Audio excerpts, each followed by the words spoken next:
बदसूरत बत्तख की कहानी। गर्मियों के दिन थे। शाम के समय एक बत्तख झील के पास ही पेड़ के नीचे अपने अंडे देने के लिए अच्छी जगह ढूंढी थी। उसने वहां पर 5 अंडे दिए। उसने देखा कि उसके अंडे में से एक अंडा सबसे बहुत अलग था, जिसे देखकर वह परेशान रहने लगी।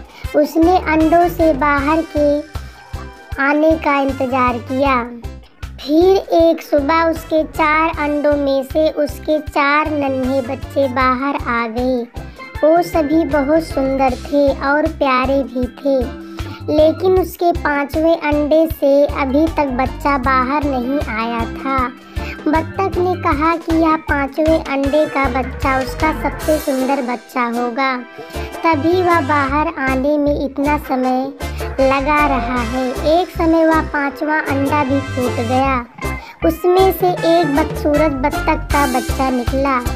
बत्तख का यह बच्चा अपने बाकी चारों भाई बहनों में से बहुत बड़ा और बदसूरत था। यह देखकर बत्तख माँ बहुत उदास हो गई। उसे बहुत उम्मीद थी कि शायद कुछ दिनों बाद वह बदसूरत बत्तख भी अपने भाई बहनों की तरह सुंदर हो जाएगा। कई दिन बीत जाने के बाद भी वह बत्तख बदसूरत ही रहा।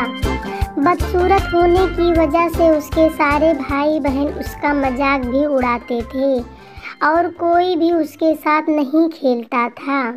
वह बदसूरत बत्तख का बच्चा बहुत उदास रहने लगा।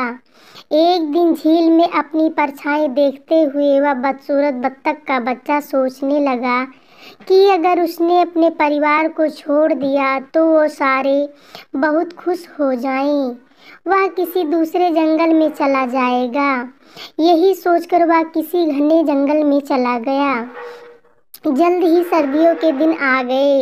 हर तरफ बर्फ की बारिश हो रही थी। बदसूरत बत्तख के बच्चे को ठंड लग रही थी। उसके पास खाने पीने के लिए कुछ भी नहीं था। वहां से वह एक बत्तख के परिवार के पास पहुंचा तो उसने उसे वहां से भगा दिया। फिर वो एक मुर्गी के घर गया। मुर्गी ने उसे भी चोंच मारकर भगा दिया। उसी रास्ते में उसे एक कुत्ते ने देखा, लेकिन कुत्ता भी उसे छोड़कर चला गया। बदसूरत बत्तख उदास मन से सोचने लगा कि वह इतना बदसूरत है कि कुत्ता भी उसे नहीं खाना चाहता है। उदास होकर वह बदसूरत बत्तख का बच्चा फिर से जंगल जाने लगा। रास्ते में उसे एक किसान दिखाई दिया। वह किसान उस बदसूरत बत्तख को अपने घर ले गया। वहां पर उसे एक बिल्ली परेशान करने लगी, तो वह वहां से भाग गया और फिर एक जंगल में रहने लगा। कुछ ही दिनों में बसंत का मौसम आ गया। अब वह बदसूरत बत्तख भी काफी बड़ा हो गया था। एक दिन वह नदी के किनारे टहल रहा था। वहां पर उसने एक सुंदर राजहंसी को देखा, जिससे उसे प्यार हो गया। लेकिन फिर उसे लगा कि वह एक बदसूरत बत्तख है, इसलिए उसे वह राजहंसी कभी नहीं मिलेगी। शर्म से उसने अपना सिर झुका लिया।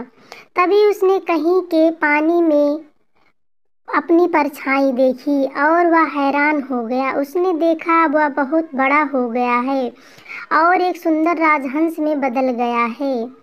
उसे यह एहसास हो गया कि वह एक हंस है। तभी अपने बाकी के बत्तख भाई बहनों से काफी अलग था।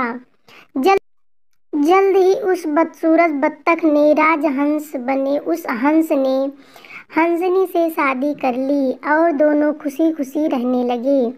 कहानी से सीख: सही समय आने पर हर कोई अपनी सही पहचान कर सकता है, तभी वह अपने गुणों को पहचान कर अपने दुखों को दूर कर सकता है।